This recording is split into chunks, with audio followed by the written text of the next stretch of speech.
እግዚአብሔር ያልሰጠንን ነገር ከኛ አይፈልግም። እግዚአብሔር የሚጠይቀን እጅህ ላይ ምን አለ? እጃችን ላይ ያለውን ነገር እግዚአብሔር ክብሩን ሊገልጥበት ይፈልገዋል። እግዚአብሔር እጃችን ላይ ባላኖረው ነገር፣ እጃችን ላይ በሌለ ነገር አይጠይቀንም። ትዝ ይላችኋል ጌታችን ኢየሱስ ክርስቶስ በምሳሌ ሲያስተምር አንድ መክሊት ያለው ወስዶ ቀበረው ይላል። 5 ያለው አተረፈበት፣ 2 ያለው አተረፈበት። እግዚአብሔር ከእጃችን የሚፈልገው የሰጠንን ነው።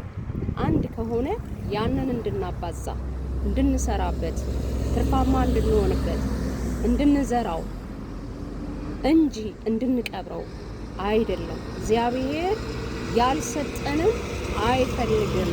እጃችን ላይ ምን አለ?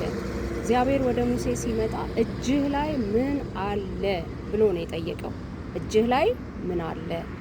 እጅህ ላይ ያለው ምንድን ነው ሲለው፣ በትር፣ በጎች የሚጠበቁበት በትር፣ 40 ዓመት በግ የጠበቀበትን በትር እግዚአብሔር ለተአምራት ተጠቀመበት። እግዚአብሔር ለድንቅ ተጠቀመበት። እግዚአብሔር ለምልክት ተጠቀመበት። እጃችን ላይ ያለው ነገር ምናልባት የማይጠቅም መስሎን ሊሆን ይችላል። ደካማ ነገር ሊመስለን ይችላል። ትንሽ ነው ልንል እንችላለን። ግድ የለም፣ ለእግዚአብሔር ያስፈልገዋል። እጃችን ላይ ያለውን ነገር እግዚአብሔር ለተአምራት ሊጠቀመው ይፈልገዋልና እጃችሁ ላይ ምን አለ? እጅህ ላይ ምን አለ? እጅሽ ላይ ምን አለ? ለእግዚአብሔር እንስጠው። እግዚአብሔር ለተአምራት ለድንቅ ይጠቀምበታል።